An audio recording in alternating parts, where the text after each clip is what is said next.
Behind the gilded doors of Versailles, where every smile was a calculation and every whisper could topple a minister, one woman held a power that no crown could grant and no law could recognize. A power built not on birthright, but on intellect, charm, and an understanding of the human heart so profound that even a king became clay in her hands. And for 20 years she would shape the destiny of France while the world watched, scandalized and mesmerized, as a commoner's daughter transformed herself into the true ruler of the most magnificent court in Europe, proving that in the dangerous game of royal intimacy, the woman who could capture a king's mind would always triumph over the one who merely captured his bed. If you're fascinated by these hidden stories of power and passion that changed the course of history, I'd be so grateful if you would take a moment to like this video and subscribe to help us reach our first 1,000 subscribers, because your support means we can continue bringing you these intimate portraits of the women whose names whispered through palace corridors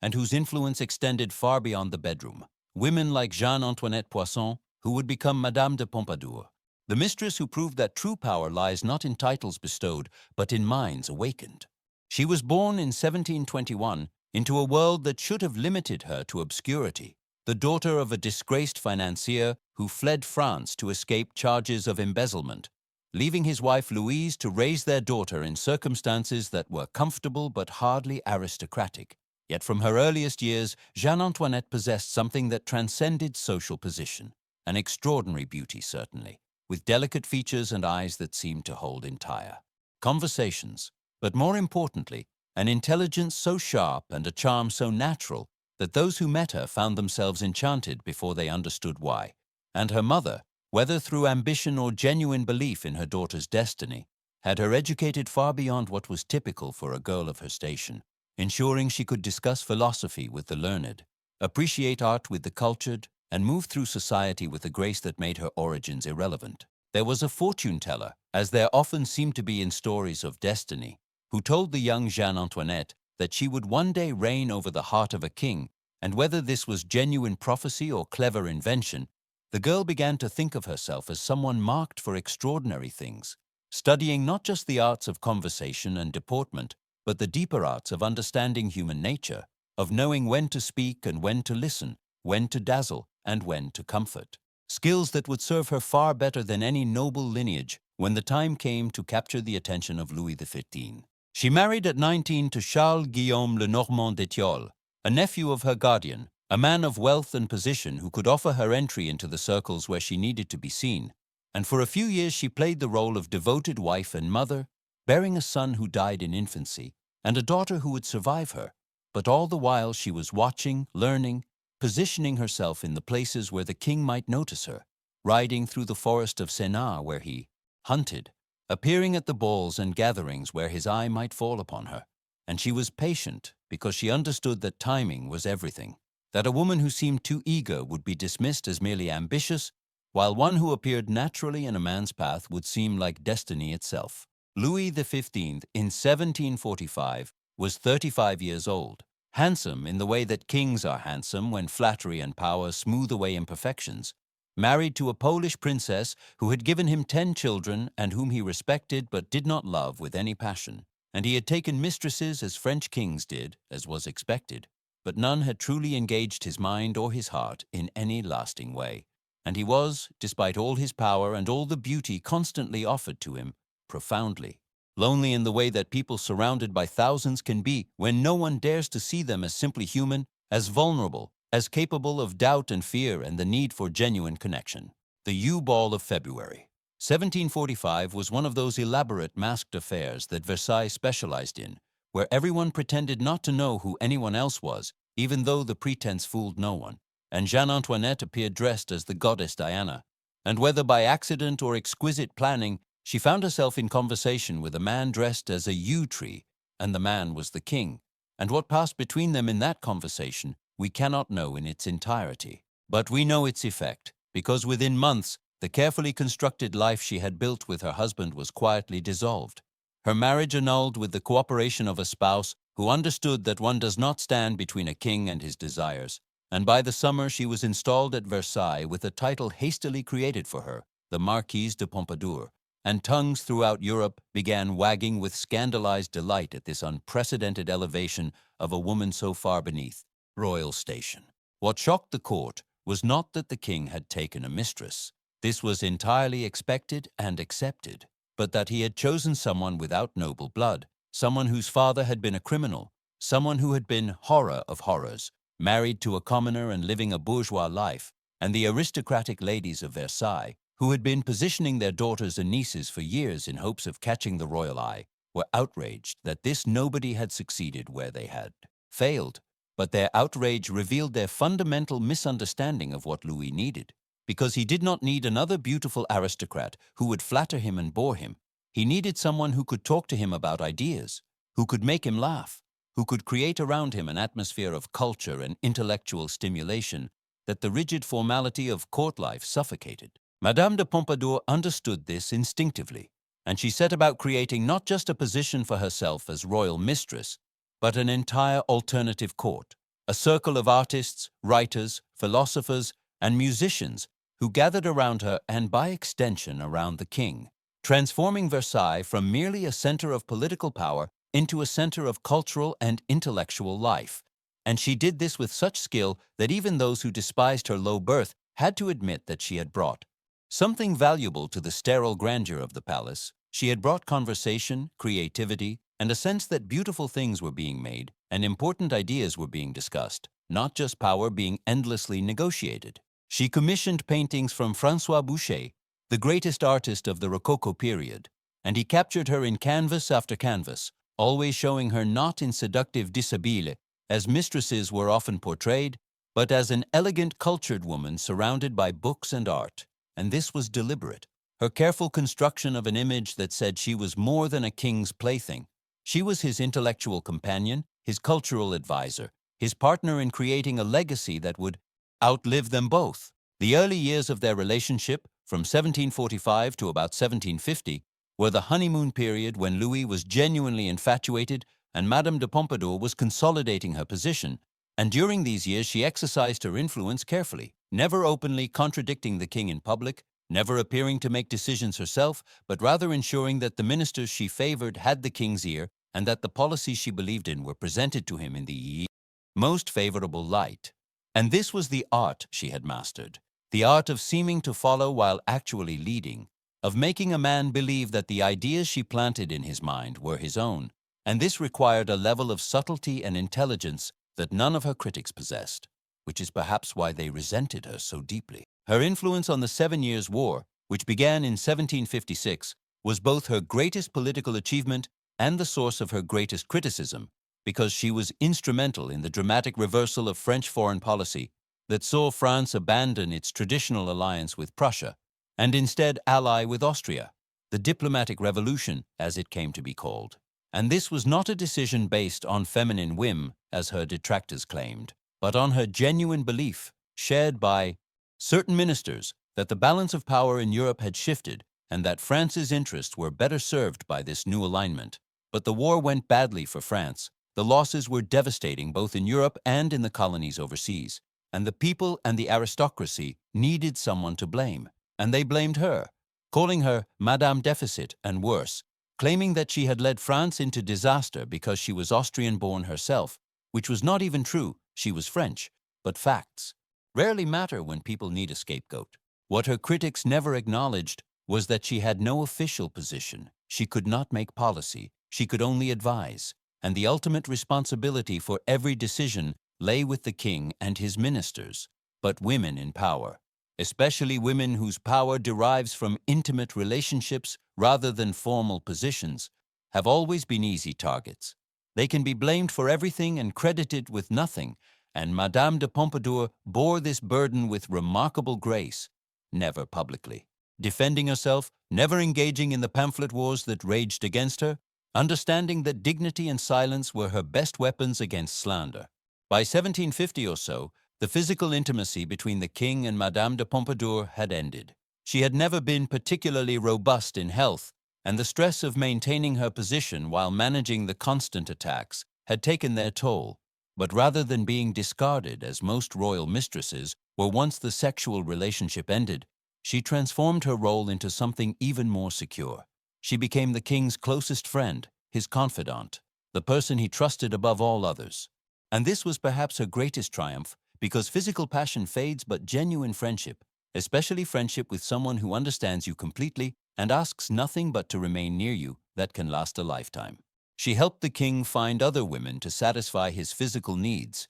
She actually facilitated his liaisons with younger, prettier women who posed no threat to her because they had no intelligence, no conversation, nothing but their bodies to offer. And Louis would go to them for an evening and return to Pompadour for everything that mattered, for the talk, the planning, the culture, the genuine human connection. And this arrangement, so shocking to those who could not understand it, was actually the foundation of a partnership far deeper than sexual attraction could ever create. As I tell you this story of a woman who navigated such impossible waters with such skill, I wonder, where are you watching from today and how old are you? Because I think our age and our own experiences shape how we see these historical figures, whether we judge them or admire them, or simply try to understand what it must have been like to live in a world where a woman's survival depended entirely on her ability to please and influence a man who held absolute power over her fate. She used her influence to support the Encyclopédie, the great project of Denis Diderot and Jean-Laurent d'Alembert,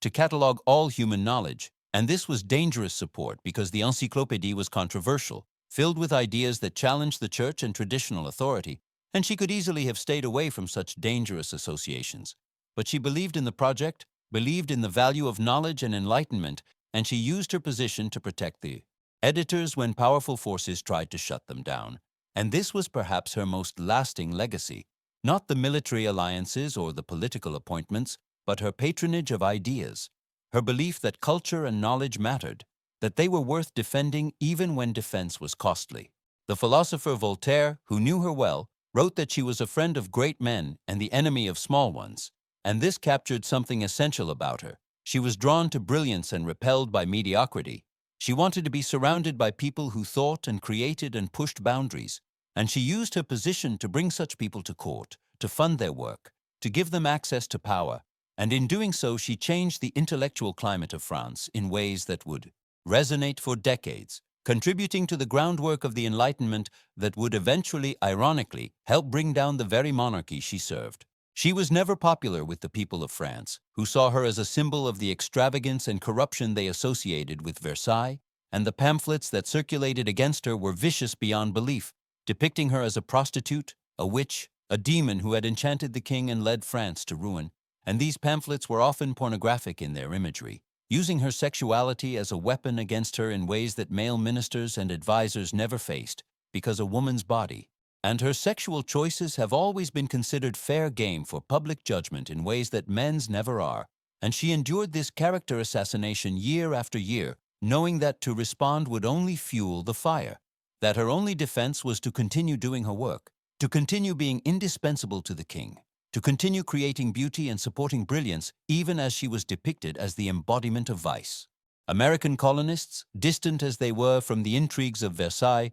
nonetheless followed these scandals with fascination. The newspapers that reached the colonies carried stories of Madame de Pompadour, and she became for many Americans a symbol of everything that was wrong with monarchy. The idea that one woman, without any democratic mandate, could influence policy simply because she shared the king's bed, or had once shared it, was precisely the kind of corruption that made the idea of hereditary monarchy seem absurd. Yet even in their disapproval, there was a kind of prurient fascination. Americans loved to read about royal mistresses, even as they congratulated themselves on living in a society where such things supposedly did not determine who had power. She built and renovated chateaux and palaces, creating spaces of extraordinary beauty, and while her critics saw only extravagance and waste, she saw these projects as investments in French glory, as statements that France under Louis XV was a place where beauty and culture were valued, where the best artists and architects could find patronage and create works that would outlast them all.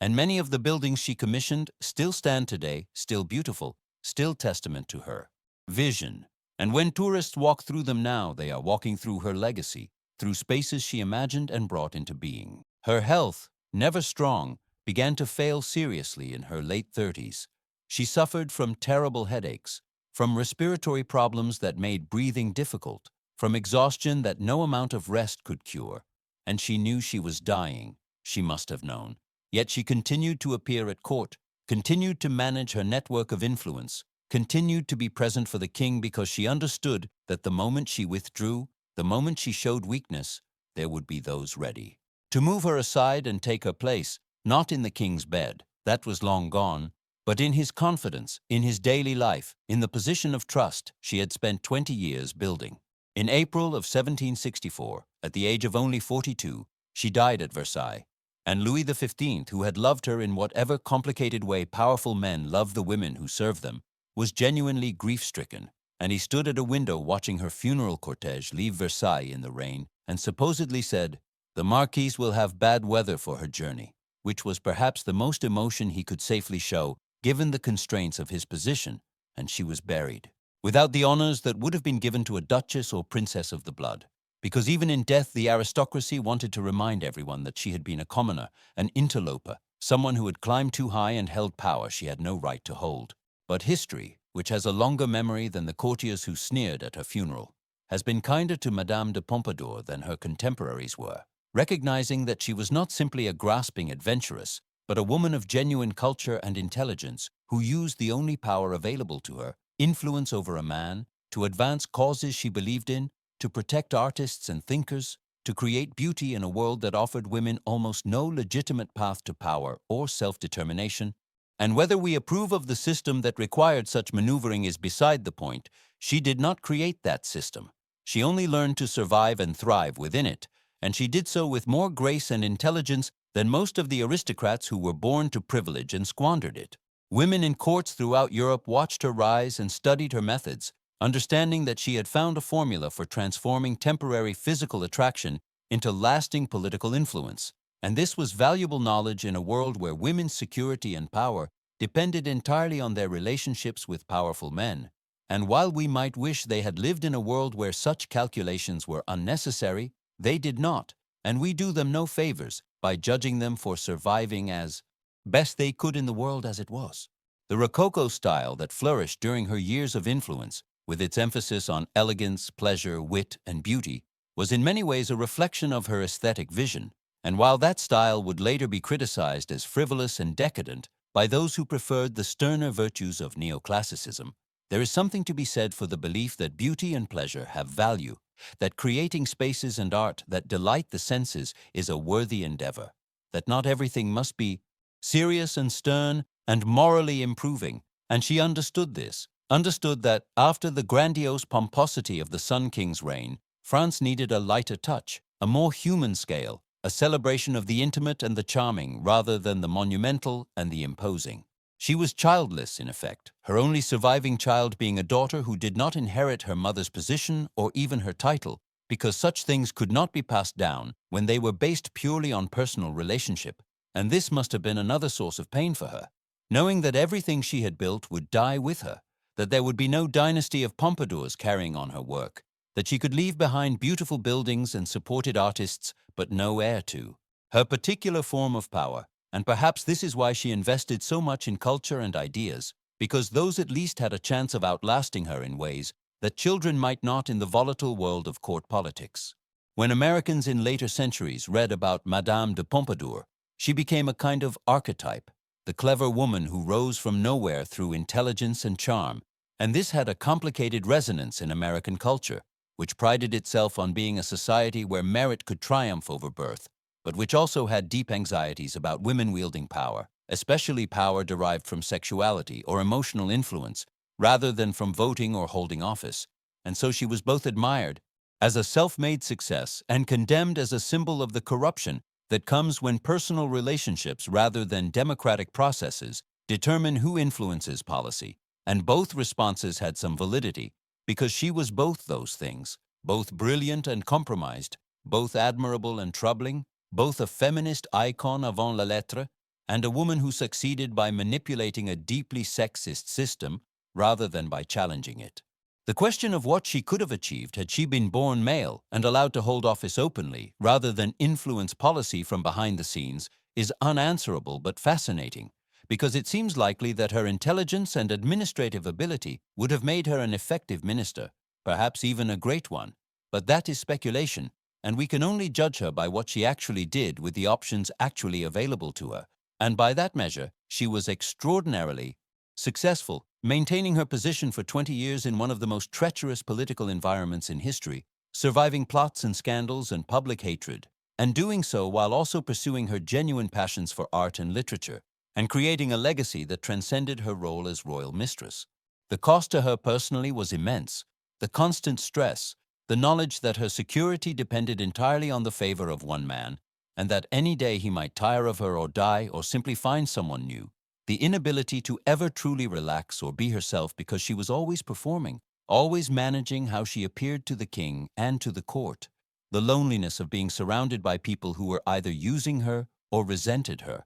and having almost no one she could trust completely. The sacrifice of any possibility of a genuine love relationship because she had traded that for security and power, and the physical toll that all of this took on her health, contributing to her early death. These were real costs, and we should not romanticize them or pretend that her life was easy or enviable simply because it was powerful. In the end, Madame de Pompadour's story is a reminder that power for women has historically come with impossible conditions, that the same qualities that made her successful, her charm, her intelligence, her understanding of men, were also the things that left her vulnerable to being dismissed as merely a seductress, that she could influence the fate of nations but could not make her influence legitimate or secure, that she could patronize genius but could not openly be considered a genius, herself, that she could be blamed for everything that went wrong but credited with nothing that went right, and that after 20 years of service to the king and to France, she died without honors